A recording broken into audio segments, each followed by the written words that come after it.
What's going on, everybody, and welcome to episode 127 of Bettin N Boozin here on the HHH Racing Podcast. I'm your host, Kyle Roscoe, and we have a good one for you today as we cover the return of the Horse of the Year, THORPEDO Anna, and the Late Pick 5 on Oaklawn this Saturday, which I believe is April 12th, 2025, with the Grade 1 Apple Blossom Stakes. Welcome in, everybody. Thank you guys all so much for joining the show. I greatly appreciate it. You see scrolling on the bottom of the screen right now. Bettin N Boozin at gmail.com. Please email me with any questions, comments, or concerns. Hopefully not the last thing, but any questions or comments are always welcome. As you can also see scrolling, you see the normal podcast schedule for the week.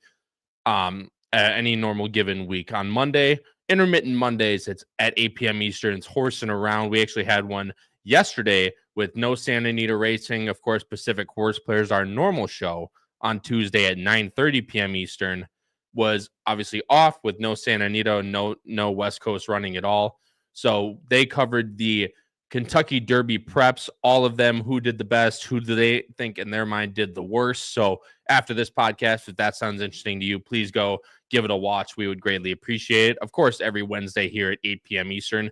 Today, of course, being a little bit early, 7:30 p.m. Eastern, but normally 8 p.m. Eastern on Wednesdays is us here at Bettin N Boozin. And tomorrow, Thursday, 8 p.m. Eastern with Picks and Ponies with Howard, Pete, and Paul, as tomorrow they covered Lexington Stakes Day for the final prep to the Kentucky Derby. It's going to be an absolutely great card at Keeneland on Saturday. And funny enough, we're all going to be there on Friday, Saturday, and Sunday for most of us at Keeneland. Of course, Ryan and Noah have already been there. Noah obviously going to school in Lexington, so he's always been there basically every single day, which why wouldn't you if you live in Lexington? But Ryan's been down there. He's been hitting what seems like every single bet. In our group chat, he just continuously says bang after every race, it seems like, while I want to, lie down and cry, basically. If you follow my TikTok or Instagram at Bettin N Boozin Podcast, by the way, please follow us over there. I'm posting daily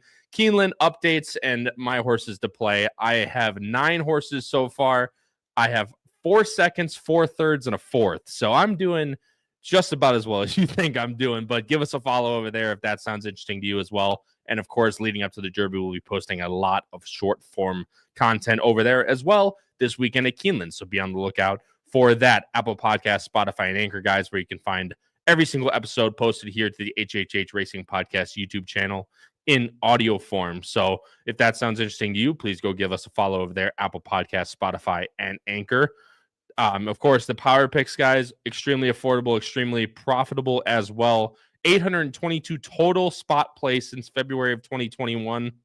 Have an ROI of $2.12. So well over the profit margin or profit mark, since February of 2021.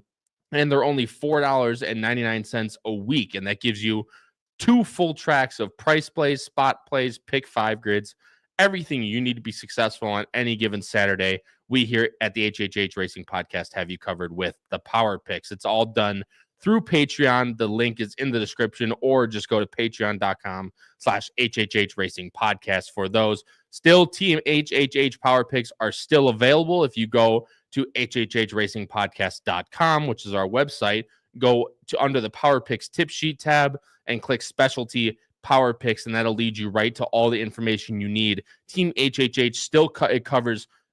You can still order for Keeneland. It includes Keeneland Spring, Keeneland Fall, all of the Saratoga meetings that we do, which is Friday, Saturday, Sunday, most likely through the summer. Del Mar Power Picks, international Power Picks with friend of the podcast, Davey Lane, an excellent UK punter. You guys know him if you guys have followed the podcast for a while now.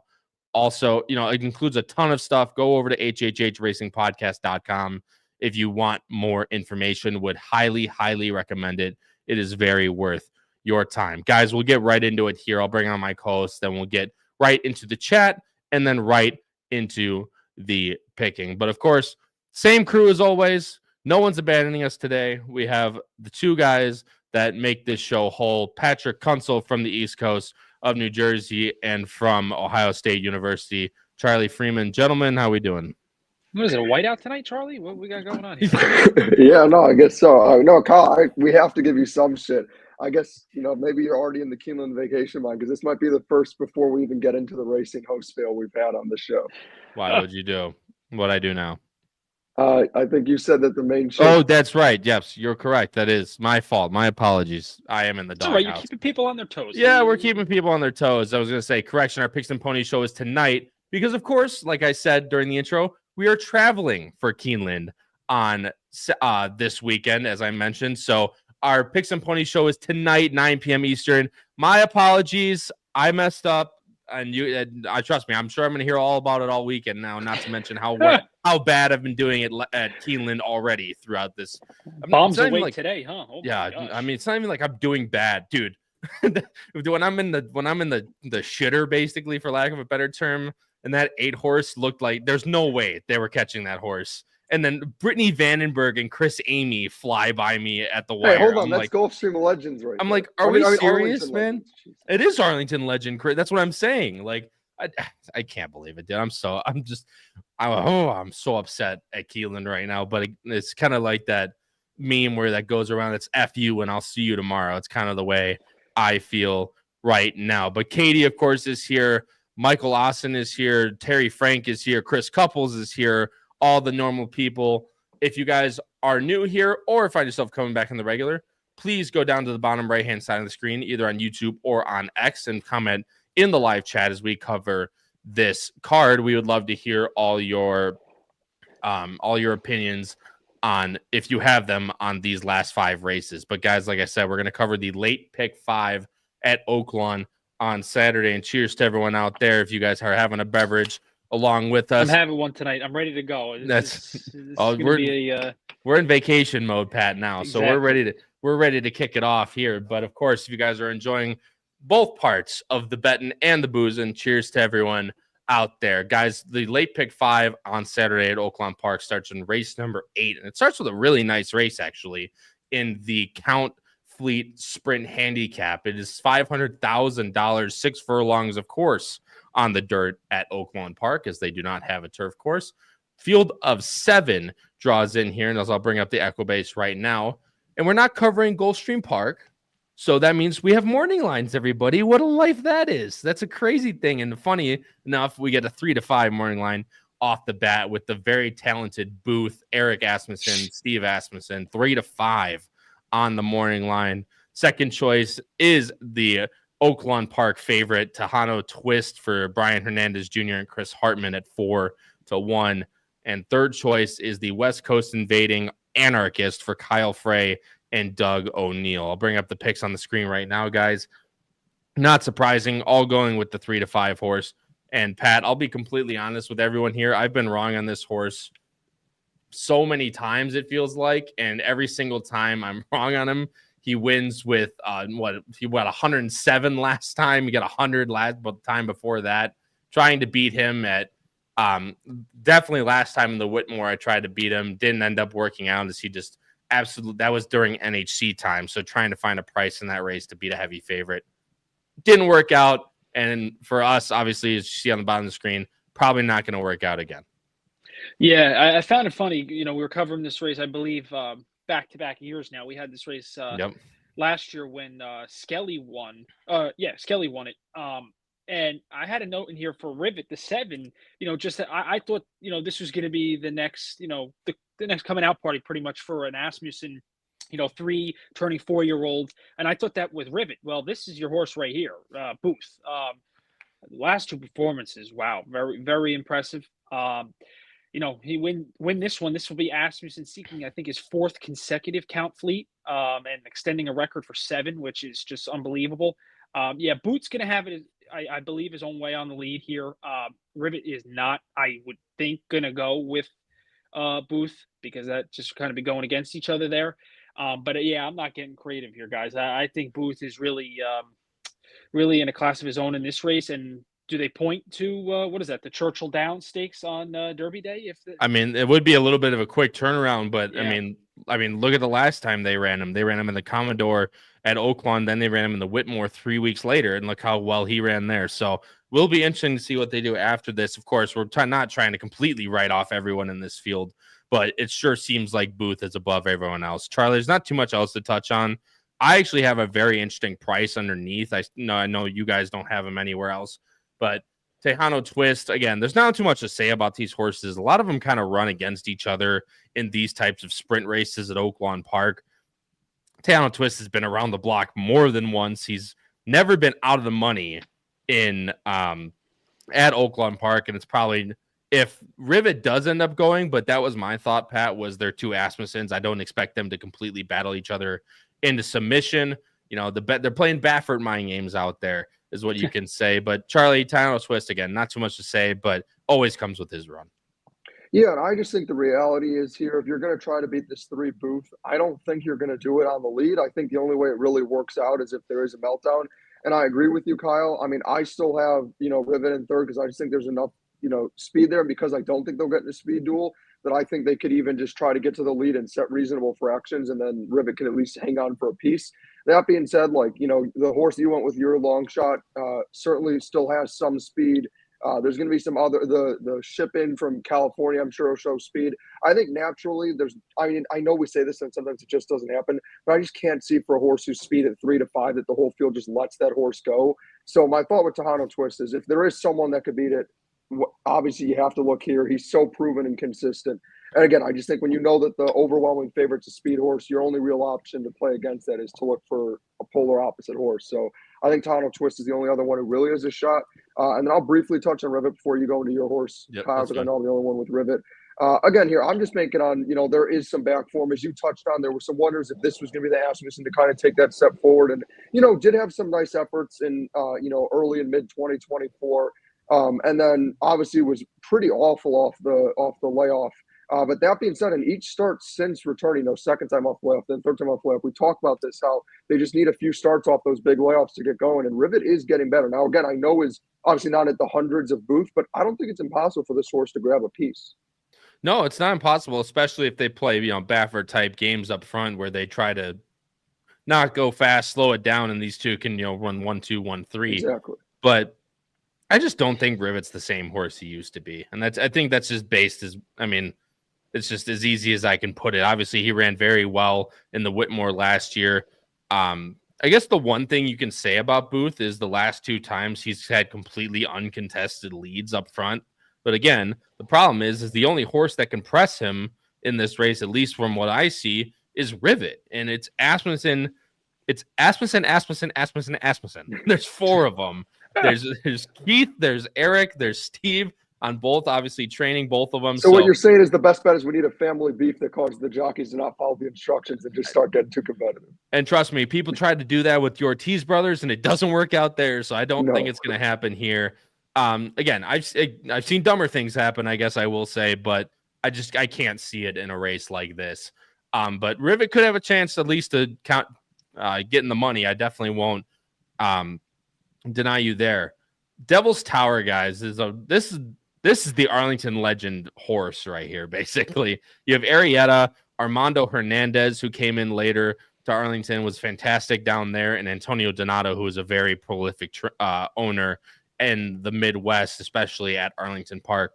I'm keen in those two back and 3 back. I know it's against definitely easier competition, and he is getting up there. He's now 7 years old, but 93, 99 definitely fits in here. And the difference is between him and a horse like Tejano Twist, in theory, he's going to be sitting way in front of Tejano Twist, because for sure Tejano Twist is going to sit, 10 lengths back as he usually does and fly at the end and get a running up third. And you're like, ooh, almost had it. But, in that case, Tejano Twist needs a pace meltdown. Again, I don't think it's going to get it here. But if Devil's Tower can sit close, and if Rivet's just not the same horse he used to be, I think Devil's Tower is easily a good horse to have in second. If he's going to be double digits as well, something to completely boost up your exactas and trifectas. Maybe playing a straight 3-1. I don't have that as my best bet, but I would definitely be one of the bets I would play on Saturday would be, a 3-1 or something like that. Probably get 8-1 on the exacta, because Boot's going to take a ton of money. Obviously, you have Tejano Twist who's going to take a ton of money. Rivet's going to still take money for the Asmussen Barnes. So I think you're going to get a pretty square price on Devil's Tower to at least take a shot underneath. And me, I got to continuously play the insanity exactas because this horse somehow beats Booth. You're not only getting, let's say, double the price, 1-3 over 3-1. So definitely one I think would need to be kept in mind at least underneath. The only other horse we didn't touch on, Pat, real quick, was Anarchist, the horse that's coming over from the West Coast. My problem with him is that it's the same problem I have with Rivet. I just don't know if he's the same horse he used to be. Yeah, definitely you can make the case for that. I just find it interesting, trainer Doug O'Neill brings the horse here now. Horse has been working forwardly.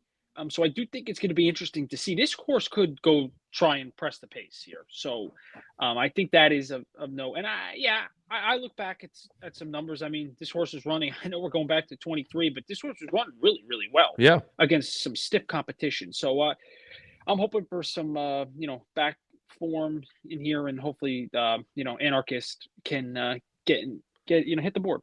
Well, when you have a 3-5 favorite, again, we're trying to find what we can to try and boost up, these odds some one way or another. Me going with the 1, Pat's trying to throw Anarchist in there, and Charlie thinks Rivet can hang on for a little bit. But might want to pay attention to Pat's picks, man. He's, apparently he's on a roll. Mr. Pick 3, it's nothing like Mr. Double, but Mr. Pick 3 has a nice ring to it, Pat. Yeah, it does a little bit. We'll see how it goes this weekend. Or the lucky Pat Pick 3. How about that? I like that one. Katie, you're onto something there. Now I'm going to call him Pat Pick 3. What are you saying, Katie? I'm lucky? I think this takes a little bit of skill, doesn't it? Always better to be lucky than good, Pat. I believe is the way that you're works right. out. I should probably shut up. All right, let's move on to the next race. Race 8, guys. I'm going 3-1-4. Charlie's going 3-4-7. Pat's going 3-4-6 in the clout free. Yeah. Okay. Fleet Sprint. Yeah, I know. I'm going to stay Orchid Stakes here. Here we go. Either way, guys. All right. We got to move. We're moving on. Race 9. And from the Count Fleet Sprint handicap for $500,000 to the $20,000 claiming event. However, this is a full field of 12 and a very competitive one at that. And as I switch over the picks right now, I'm going with a 12-1 shot, the number 10, Tis Charming. Charlie's going with the number 8, Indy Charge, a 6-1 horse, and Pat's going with the 12, Higginsville at 9-2. Pat, you went first last time. Charlie, I'll go to you. We finally have 3 different horses in this race, but it's for good reason. This race is wide open. Yeah, and I was going to say to have you pull up the time form, because ultimately for me, obviously when you're going with these distance races, I tend to lean towards closers, and yet I went completely against that in this case, going with Indy Charge. But to me, I mean, they say fast pace, which is interesting to me, maybe just because I'm just underestimating because this level's so low. That being said, I thought this 8 could honestly wire the field. I don't really see anyone with the same level of early pace. And, also kind of has these, because this is numbers now I get when you see, a 67, a 73, and a 69. That's not numbers to jump out at. But at this level, to have 3 straight performances at that is a good level of consistency. And I feel like we also talk about in these races how horses can tend to struggle to pass when you get to these lower ranks. So for me, if I can take a chance on a decent price for a horse who, again, I get the numbers aren't crazy, but, are at least consistent and will at the very least give me a chance because this horse will be forward, I don't think it's impossible at all for him to wire this field. I have him in third. I don't, like I said, I think there's a little more pace, and he's not the most trustworthy on the front end, I guess, but he's not going to be in a necessarily very hot pace. The closest ones you're going to have is the number 4, Big Gain, who's, probably prefers a target in front of him, and Mount Craig, who either goes to the lead and wins by 16 or tries to go to the lead and loses by 35. So it's kind of that type of scenario, but there's a lot of horses that I think are the keys to this race. But I think Indy Charge, if not to win, can definitely hold on for a bit of a price or a bit of a placing, hasn't been bet recently, of course, but he is dropping in class again as well. Probably needed for what he is at this point in his career. Obviously, Medina does pretty decent out here, winning 10% above his normal 6%. So definitely Indy Charge, I think, is one to look at least underneath as well. Pat, you're going with the horse that none of us have anywhere. And I actually had this horse in second, and then I went back through it and ended up putting the 1 and then wanted to keep the 8, who's the speed in there in case he does end up getting loose. But Higginsville, I think, is one not to be taken lightly. Yeah, I mean, you look at the form here and you kind of wonder, flipping back and forth from the turf consistently, the last, 5 tries, five out of 6 tries on the turf, and just, didn't win 2 back, wasn't really that impressive winning. But what I will say, will drop lowest level yet. Hartman has been, pretty good at doing this, turf to dirt switch. And I don't think the outside draw should be a problem here, because I believe this horse is going to come from off the pace. And yeah, I know Charlie said, he doesn't know how quick this pace is going to be, considering, the 8 being one of the faster horses. I'm hoping the pace does heat up, because this horse from the outside is going to have something there. But yeah, I'm going to hope Bejarano can get a good trip in here, and hoping, 9-2. I think that's right around, what I'm looking at here. Because I think Higginsville has to get back on form here after that last effort, being 25-1 in that 30,000 claiming race on the turf. But again, like you said, the dropping again, the lowest claiming level this horse has been at yet.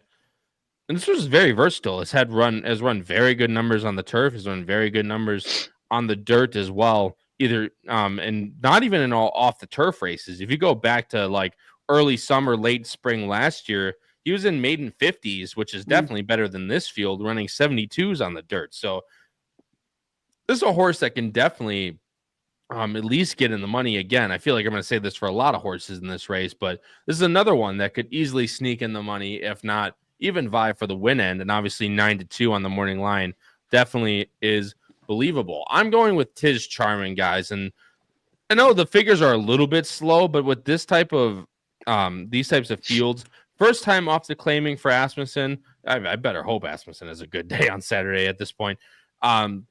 Ran super well, blew by everybody. Again, maybe a pretty easy spot. First time facing winners, obviously loses by 8 3/4, but made a very huge move off on the far turn. As I try to skip forward here, you'll see, actually it's a little bit before this, excuse me. You're looking for the 10 or the 3 here, guys, who's just on the inside here. Actually broke, not the best, but not the worst, was actually last coming into this turn here. If I can get this to load. See, he's right here, the 3. Asmussen's looking, and he sees a gap open up. So he's going to try and take that space here, which obviously makes a ton of sense. But then he gets stopped here. And so tried to make a middle move, didn't work out. And right now, he's backing up because he has to try and find some type of room. And you could say, he could fade back to last right now at this point after that middle move. But he actually still stays on pretty well. Here's the 3 right here. He's obviously not going to come up and vie for any type of win, as this 8 who's in the clear has got that pretty much settled up. But he's going to end up passing 3 of these horses here towards the end. Granted, diminishing, but still, yeah, he stayed on pretty well and is going to end up finishing 4th in that race. But I felt like it was at least needed to bring up. And Fear of Union also came back in the next race to win with another 79 buyer. Rivetage came back to run another 68 for Asmussen as well. So again, competitive figures in here, 12-1 on the morning line, going to be, I think, a fair enough price to take a shot in a race that if it does heat up, I think Tiz Charming is definitely one that's going to be running late. Charlie, I'll go back to you. Pat, feel free to add anything. We all have the 1 somewhere. Touch of Glam for Kenny McPeak and Brian Hernandez Jr. This is one that's kind of maybe been a little bit above what this horse is. Last time obviously wasn't very enlightening, I guess, per se, but has the numbers to be good out here. Definitely the lowest level that this horse has been at, Pat. Just going to have to put it all together. Yeah. I was trying to make an excuse for this horse. I was trying to get this horse, honestly, first glance on top here, but those last couple efforts were just not very good. And I honestly, wasn't really bet too well. So 2 back that did get off to a bit of a weird start. But I don't know about you, Charlie. This horse is going to come from out of it, and has not shown to make much of a move, of late. Yeah, no, my issue, and I mean, because I know we have the same two horses in second and third, and you can tell me if you feel the same way. The way I kind of saw it is like when you look at the back figures and you look at who the connections are, right? Like McPeak and Hernandez, then you look below like Torres and Cox. Like these two should, in theory, be the ones that figure it out, and one of them wins. The problem for me is between, again, I personally don't think the pace will be as lively as time form's indicating, and it's just at this level, having to pass as much as they'll have to is a big ask. And quite honestly, like you're going to get low prices on horses where you really can't trust anyone. I just felt like this is a race where I feel like I have, like, look, horizontally, this would be a spread race. But if I'm playing it vertically, there's just no world I'm taking either of those two when you know you're getting 2 or 3 to 1 on each of them. Yeah, they definitely make sense to defensively put somewhere. But I feel like all three of us can agree with this based off our top picks. This is a race where if you're playing vertically, you want your top pick to be a price. And the one thing I will touch on real quick, because I know Howard kept talking about it in the chat, was the 7 money shot, who is his favorite angle, the 0 buyer angle, who actually does have a lot of consistent good back numbers. And I will say, for a different reason from Howard, I almost put this one in my top 3. I know if Kyle looks, he'll know right away why I almost put this one in third. I thought maybe the Rocco Bone could weigh on this one, but unfortunately he didn't get the ride for this one, so I left it off. But I don't think Howard's always – again, I think this is a race, and either of you can add on. I just think this is a race in general where you got to go price shopping. There's no way you can take one of those inside 2 on top at that short of a price. I mean, look, I think my problem is that I don't think the value's there for those types of horses. They could easily win. They could win. That's the problem. Yeah. But trusting a horse that has like 3 buyer points higher at 4 times less the price, if you're taking my 10, for example, I would definitely not be betting that horse vertically if I can find better, probably the same horse, but at 4 times the better value. So I think that's a good point to bring up, especially in a race that's as wide open as this one. I'm going 10-1-8. Charlie's going 8-2-1, and Pat's going 12-2-1 in race number 9. Guys, let's move to the middle leg of this late pick 5, the race before the feature on the day. It is an optional claiming 62.5, mile to 16th for older males, and it's a field of 10 as I bring up the field right now. Morning line favorite is the number 9. Lure Him In, Francisco Arrieta for Sam Walensky at 5-2. Second choice, the number 1, Lat Long for Brian Hernandez and Kenny McPeak at 3-1. And third choice, 9-2, the number 6, Baddest Good Boy for Ricardo Santana Jr. and Norm Cassie. And I'll bring up the picks right now. Going with 3 different horses again, and Pat, you are going with a price. So I'll go to Charlie first, just because he is going with a horse. Actually, you don't have the horse anywhere, so that'll be interesting why you didn't put this horse anywhere. But Charlie, I think the number 6, Baddest Good Boy, definitely makes a ton of sense in this field. Almost put him on top, but found more things to like about the 1 than the 6. But I mean, he's ran fantastic in 2 of his 3 races, and one of them you could argue probably just too big of a jump and not at the right time. Yeah, and the other thing I want to point out that I'm sure people at home are wondering, I want to give a shout out to Pat for, is that I decided to completely toss Lorem In, who, is a consistent Gulfstream horse for C2 Racing Stable that has great numbers that I just had nowhere. And actually, I'll talk on that briefly. I had Lorem In last time, not that it was creative. I just think this field's a much bigger step up. He's 8 now. He's in for the claim. He has to stretch back out a little more, and there's just a lot more horses with upside. So to me, I feel like I have a pretty good read on my Gulfstream horses wherever they go. And so for me, Lorem In is just a complete toss. If this horse wins, I just lose.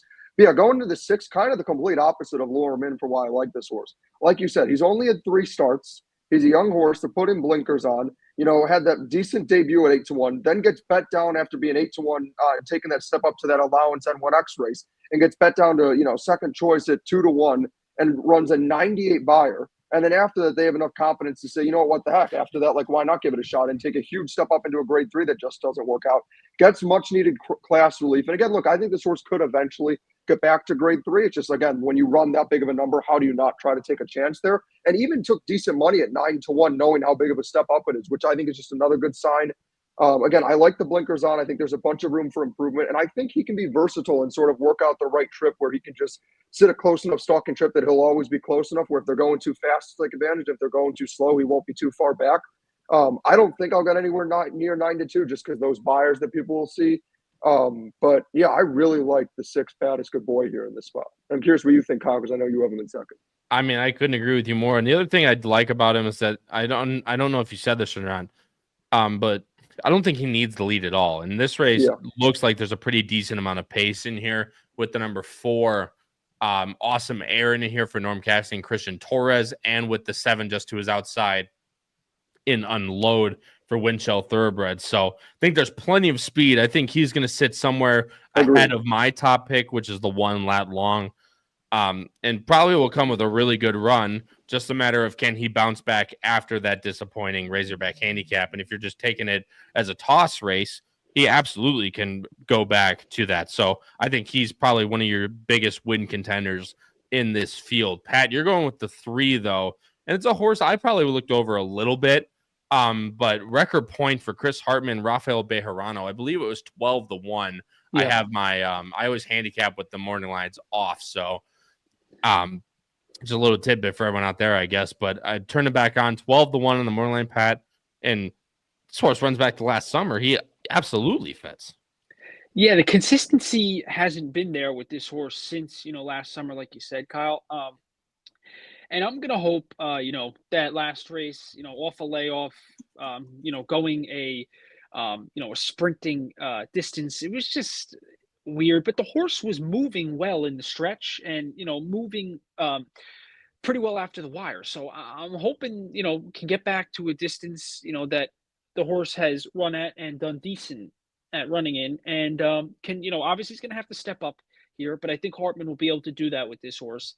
To be honest, just talking about the race in general, the 6, I was kind of in a position where it was either I have this horse on top or I don't have this horse anywhere, just because I'm not sure how good those, that 98, I'm not sure if that's warranted enough.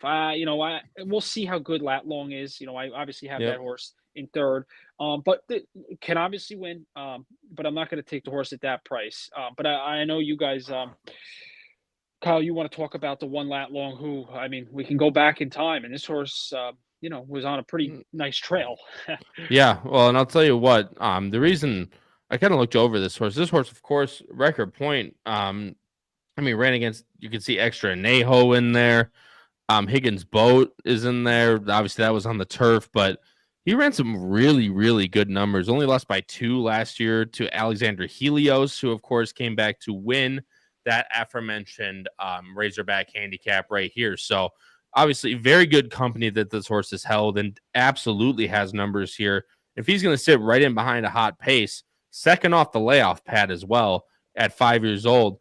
Granted, in for the claim, which I guess you could argue might be a little bit, he's just out of conditions at this point, but no, record point makes a ton of sense. And again, another horse at 12-1 that you could argue he's the same as a lot of other horses in here.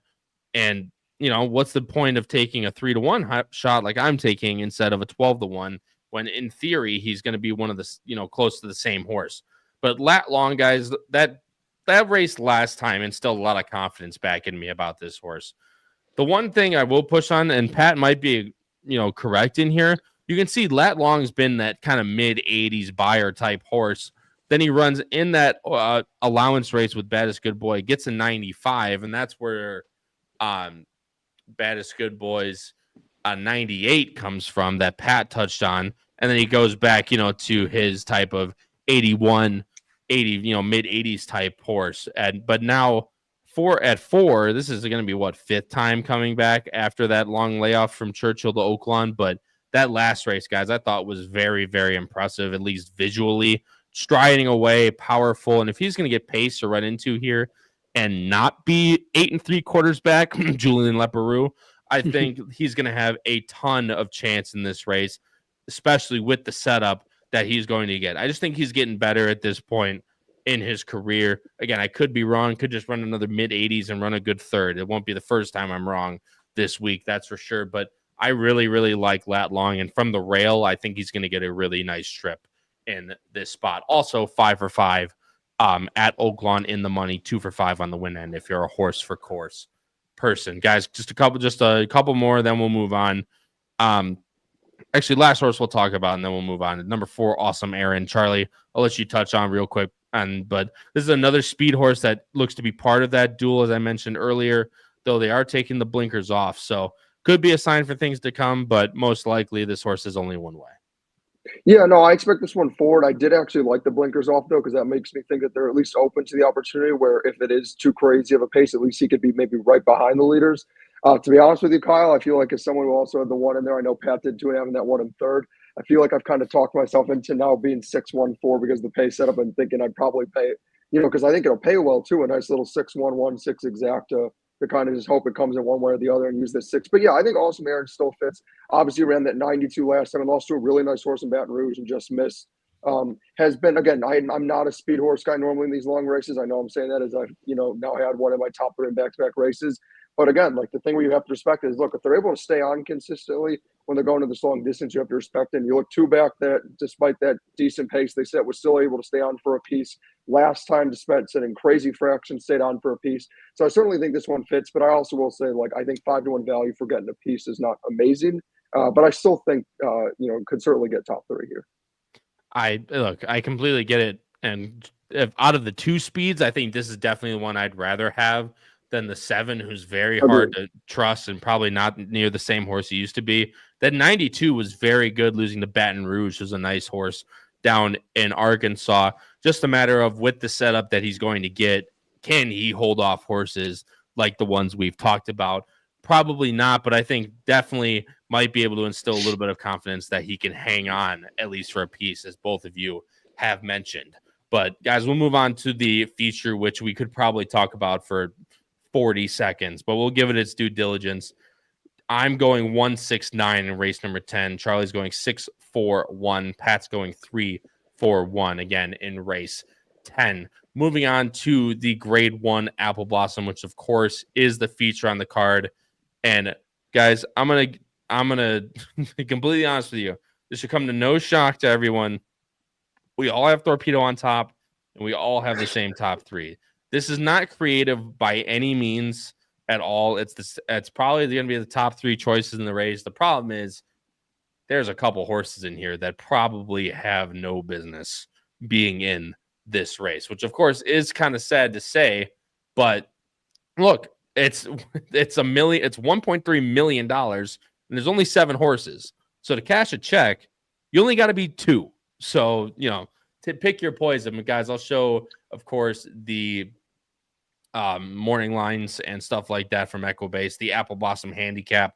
Mile on the 16th for older fillies and mares, $1.25 million in the bank. Headed, of course, by the reigning horse of the year, Torpedo Anna, Brian Hernandez Jr., Kenny McPeak, 2-5 on the morning line. And the quintessential, where the hell did that come from, horse? Where's my ring? With Francisco Arietta and Val Brinkerhoff at 5-2, and third choice, the number 3, Free Like a Girl, the Louisiana bred, who has been mentioned, I don't even know how many times on this show at this point, but still kicking it at 6 is Free Like a Girl. Pat, you okay? I said her name a couple times. You okay? Yes, I'm all good. I'll let you talk about her again. There's not too much to talk about here. Again, everyone knows who Torpedo Anna is. Last time out, ran in the Azeri, was probably 70% cranked and won that race for as fun can be, beating the 3 horse in here that we all have in third, Free Like a Girl. She's just at the top of her class, man. There's no other way to put it. Yeah, she is. And I think the Azeri, it did come back a slower race, and there was soft fractions. I mean, can't hide that. But I think that's kind of, what honestly they were hoping for, just so she can get back into the groove. And I think in here, she finds someone in Where's My Ring who that last number fits, that's competition. Yeah. Listen, I don't think she's going to be beat. She is just so game and so impressive. Not much really else to say about her. I'm really hoping, we can look long term here and she just stays on track and everything goes well, because I'd love to see her face the boys again down the road. Even just facing some better females, really, because there's just not a whole lot in here per se. Like, the one thing I will say, Charlie, and I want you there's one horse that's the key to this race. And again, Torpedo might just be way better. I don't think Torpedo is going to get the lead in this race. I think she's going to sit behind. The whole key to the race is how fast actually is the number 7 in this race. Because Where's My Ring to Torpedo Anna's inside after that last race, she has to. I mean, she has to go. No, there's no way you run a race like that last time against much, much easier, might I add. And you don't send her here, at least in my eyes. And then Wild About Hillary, this horse who only really has one way to go, and it's to go. So Wild About Hillary to me is the whole key to this race and what happens with the pace complexion. My problem is that I just think Torpedo's a better horse. And Where's My Ring is the next horse we'll touch on.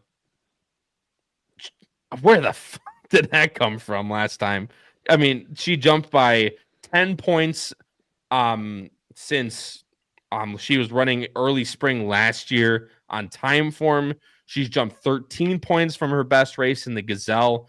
And again, she went down to 35, optional claiming 35, but man, did she look impressive in that race. And I completely get why they're trying to take a shot in here. But for me, Charlie, that's one of those, show me it again and I'll pick you over someone like Torpedo. Yeah, I mean, I don't think I would regardless pick over Torpedo Anna. That being said, I'm kind of the reverse of you. I am really high on Where's My Ring. I've liked her for a while. I remember way back in the Gazelle that despite still being a maiden at the time, Noah and I both picked her on top. We didn't know she'd go off as the favorite at the time. That was a little bit of a creative pick at the time, but obviously the public thought the same thing. Then, yeah, look, I got the effort in the Oaks and the Acorn were not good enough. But, still in the Oaks went off at 11-1. So people have had respect for her before. And it's funny you mentioned that because I remember when I covered her with Noah on that race at February 8th at Santa Anita, I thought she had a chance. But, what Noah pointed out, you got to listen to West Coast Bias, was at the end of the day, it's off a big layoff and too short for her. That's what I was going to say. That being said, then when she freaked at Oaklawn, actually, that was the day where I was at Gulfstream. I didn't do well at Gulfstream, but I swept Oaklawn, and Where's My Ring made me like $300. So I love her for that. That race, basically, 20 seconds of the race, I knew it was over. I didn't know it would be a 12-length win, but I felt pretty good. When you were saying at the beginning, I think, you were like at least 2 horses don't belong here. If we're being honest off ability, I think this only 2 horses do belong here, period. I think this really is just Torpedo and Where's My Ring in terms of who even belongs on the same track. And that's not to say that they're even anywhere close to the same level. I'm just saying at least where there's some numbers you could point of that she even could argue to be in this class. To answer you on the 7, I don't think the horse is fast enough or good enough. They will send like hell because they have no option. But this horse did not have a major lead last time when she won. She only hung on by a head despite setting slow fractions. I don't think Where's My Ring will go to the lead. I think Where's My Ring is going to sit probably right next to Torpedo, to be honest, maybe just behind. The problem, like you said, though, is knowing that the pace probably won't be that demanding because I don't think anyone's fast enough to make it that demanding. I feel like if Where's My Ring, unless there was a meltdown, which there just won't be in this race, I don't know how she wins here. Unless they just say, the hell with it, we're going to talk ourselves into that 103 and send like hell and think that we can try to see how wide the field. I think the thing is like, it's a big jump. Like, don't get me wrong, but that was second off the layoff for our first time at 4 years old. Usually don't see that type of big improvement out of fillies at, from 3 to 4 or 4 to 5, something like that, like you do with males sometimes. But she sure showed it last time. And Howard pointed out in the chat, she's tapping mare, twirling candy. I mean, look, she loves, and that first race back at Santa Anita, you mentioned, Charlie, that was 6 furlongs. That was nowhere near what she wanted to do at any point in her career. So makes a ton of sense to improve off that last race, but that improvement was just so great that it'll be really interesting to see how she runs on Saturday. She runs that race again. She easily vies for the win in this race with Torpedo. Torpedo's run gotten at a 111 in the Travers and 100 in the Distaff, but last time not fully cranked, she ran a 95. Cotillion, she got bottled up, ran a 93. So I'm not saying that Torpedo Anna is going to get beat here, but if Where My Ring runs back to that over 100, she easily makes this race a lot more competitive than a lot of people I think will give this race credit for. Last horse we'll talk about, I think, in this race is Free Like a Girl, Pat. Just real quick, she's ran great races. Like, she's ran really good races. A lot of them coming down at the fairgrounds because she is Louisiana bred, Delta Downs as well. Ran well in the Azeri, just not enough for a horse like Torpedo Anna. Probably could see her picking up some pieces and getting third or something in this race, I would think. Yeah, I think this is a good spot for her to just, hit the board in here. She runs, consistent, like you said, Kyle. There's nothing wrong with that. I just, you just gotta wonder what type of trip she's gonna get in here because, she's gonna want to be a little more forward, but she's just not fast enough. So I don't know. I just think she's in third, and everybody else, will be running behind that. Those three in some order.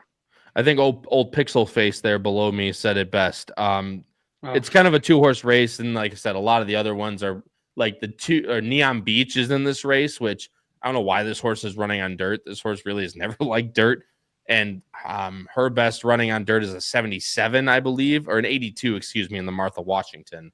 Then the one's best dirt effort is a 77 in a race with a horse like Torpedo Anna. Noble Miss, the 4, is I think a 68 or 71 back in 2022 was her best dirt effort. And of course, Wild About Hillary won last time the Bayakoa with an 84. So I guess that jump makes sense, but an awful tough ask for horses like Torpedo Anna. And if she stays at that point, Where's My Ring could definitely make a running. What's up? One more time. I echo what Chris Couples said in the chat. Yep. And I think that's fair point. Unless you're playing, doubles or, you got to try and do something, of course, with Torpedo Anna, but might just be a better place to watch. Root on the reigning horse of the year, and hopefully she wins by 10. And, it's a great story again for racing. We are all going 6-5-3 in the Grade 1 Apple Blossom, Torpedo Anna, Where's My Ring, and Free Like a Girl. Guys, before we move on to the last leg of the late pick 5, if you guys are enjoying what you're watching, please hit the like button and hit the subscribe button. We would greatly appreciate it because not only is it the best and freest way to help out our channel, but it pushes these videos out into YouTube to hopefully bring more horse players to the HHH Racing Podcast channel. So for that, of course, we thank you. So now from that race, guys, we go to race number 12, and this one is a lot more wide open in theory than the last one we just talked about. It's a full field of 11, optional claiming 62.5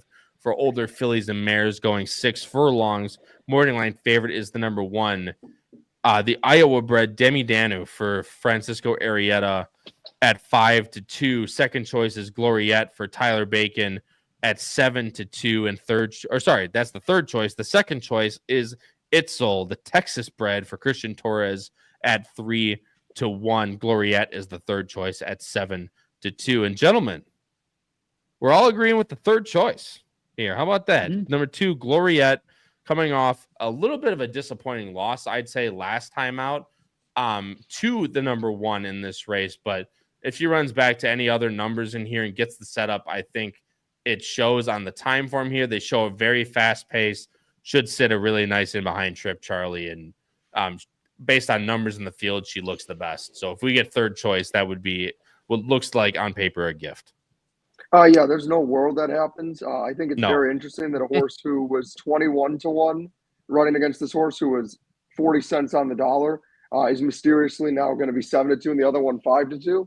I feel like this is one where it's very easy to look and say, with the 1, this is a 6-year-old who ran in the 60s a bunch of times. Where the hell did that effort come from? And then you look at the 2, where every effort is pretty much consistently in the 80s or high 70s, and it's a lot more realistic to think that, she just couldn't get it done that day. But look, I think the big key here is getting the stretch out back to 6 furlongs and 5.5. That's where she's more comfortable. And with the 1, that's where the 1's more comfortable, but it hasn't worked for the 1. Then they cut back for a horse who's more forward and it works. And then for Gloriette, who was off the pace, it was just too short of a distance. Gets back to where she wants to be. She's the class of the field. She has the figures to fit. Again, there's a reason that she was 40 cents on the dollar last time. I just think she's the best horse in the field. I think she's going to get a great trip, and I expect her to come back to win. I mean, Pat, I completely agree with echoing everything Charlie said. The nice thing is that she can pass horses, and I feel like that even though she is quick up front, I feel like she's going to be much better in this race situated just off the speed with how much there is to her outside. Agreed. Is that kind of the trip you saw too? Yeah, no, everything you guys said, I echo there with the 2. So, like I said, I don't think you're getting 7-2. I completely agree with Charlie, although that would be fantastic in that regard. But Stuart Shea obviously has this horse ready to go, and should have a very nice effort, or a vying effort for the win in this race. The number 6, Can Texas, who I have in second, guys. This is one that pace does heat up. If does melt down, this is going to be the one that's going to be running 6 for 8 at Oaklawn for Randy Morrison. Rafael Bejarano, who's had a fantastic meet down there. Really happy for him, and has ridden this horse last 4 times. The only one that he didn't win was in the slop, going 6 furlongs. Now, won at a mile last time out. Now comes back to the 6 furlongs. Where as long as this horse gets a setup, I think he's going to be very good. Just a matter of what will that layoff do. He's off since last May, 11 months off the layoff. She's 6 now. That's the one thing I don't like, is coming back at older. But if she runs anywhere near that and the pace does heat up like it looks like on time form, 15-1 is well and truly enough of a price, I think, to take a shot at least underneath in your exactas and trifectas. Howard, I'll bring up your point in the chat because I actually gave that horse a very long look as well. But guys, moving into the number 1, we kind of already talked about it, but and then Charlie, you can feel free to go, or Pat, then you can feel free to go into Pharaoh's Heart, who you have. Yeah, Charlie, talk about the 1. I'll talk about the third. 7. Then go for it. Yeah. So Pharaoh's Heart is for David Jacobson. Sammy Camacho Jr. hops aboard this one. This is kind of another, pace play in a race like this. Yeah, that's exactly what it is. I think this horse is going to come from way out of it, and try and make that one move, which obviously did last out. In the mud. Pratt got this horse out wide and just, found a way to win, by a neck at the wire. So I think that horse should get that trip again. I'm hoping, 12-1 should be right there. Maybe a little, tri-key action with this 7 in here. We shall see. But I do think, and then Charlie will talk about it, the 1 is interesting as well. Yeah, the tri-key juice. Charlie, real quick. This is a horse. Itzel is the horse you have in third. This is a horse that has a ton of that last race obviously makes a ton of sense, but did get an easy lead in there. Is definitely not going to have it in here. Oh no, definitely not. No, I would agree. But that being said, at the end of the day, she is fast. And I don't know. For me, I had a lot of questions in this field. The only horse I really didn't have questions about was the 2, which is why I'm glad to see that we're all in union there. That being said, I agree that there are certainly plenty of closers here that could set up. But I think my main concern for some of these closers is just that I don't know how effective they'll be at only 6 furlongs.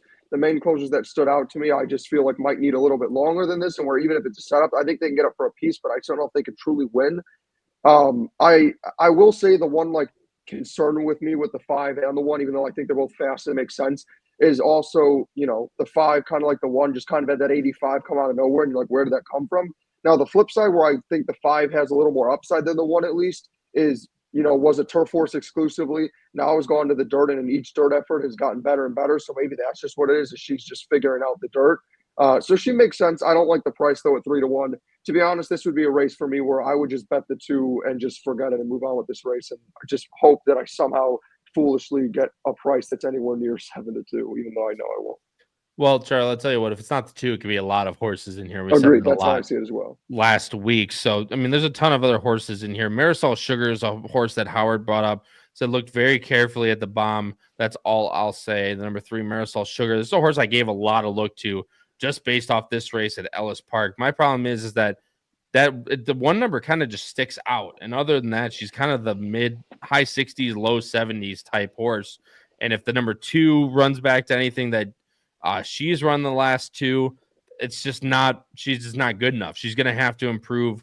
But at 20-1, I think that's a price well and truly good enough to take a shot that she'll return to some form like she had at Ellis. But again, she's going to have to show that before I take her at any type of race. But I completely understand. And he said more underneath, so I think that's very fair as well, Howard, especially if the pace does heat up. In the final leg of the Oaklawn Park Pick 5 on Saturday, I'm going 2-6-1. Charlie's going 2-1-5, and Pat's going 2-1-7. Charlie, your best bets are first, so that means you get to go first.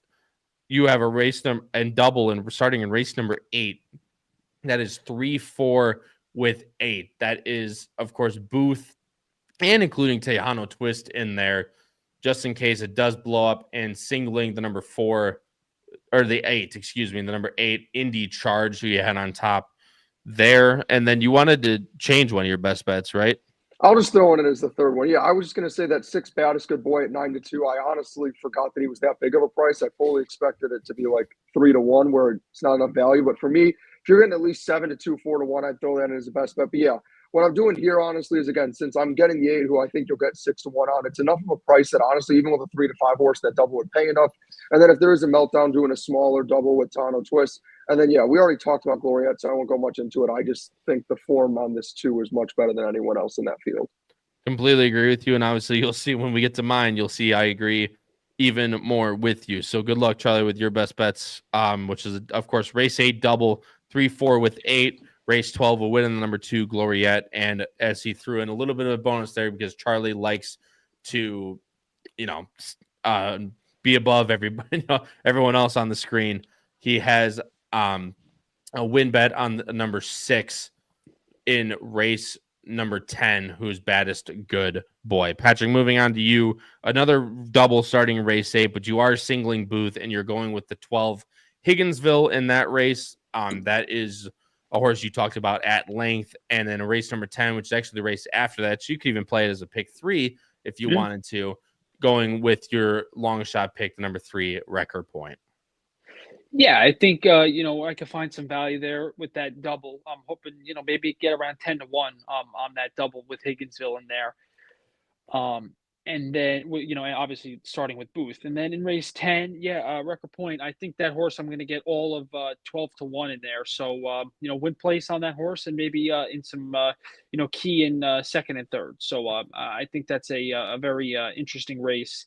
And maybe, your guys' 6 will help me out in there. Yeah, I mean, definitely could. And obviously, like I said, if Record Point's 12-1, I should get that as well, definitely with a good shot. So good luck, Pat, to you as well. I'll even throw in a third best bet as well, just because I like Charlie so much. I talked about it during the race. Booth over the number 1 Devil's Tower in race number 8. I talked about how if he runs back to that 2-back race at Oaklawn and that starter allowance race, definitely makes a ton of sense, at least for underneath. Maybe not to beat a horse like Booth, but to be in front of a horse like Tejano Twist and maybe sneak into second while Tejano Twist comes flying late for third. But 2 simple win bets for me on the screen, as you can see right now. A win on the number 1 Lat Long. Talked about it at length for Kenny McPeak and Brian Hernandez. I think they're just going to set up a really good trip in that race and might just trip out above everybody else.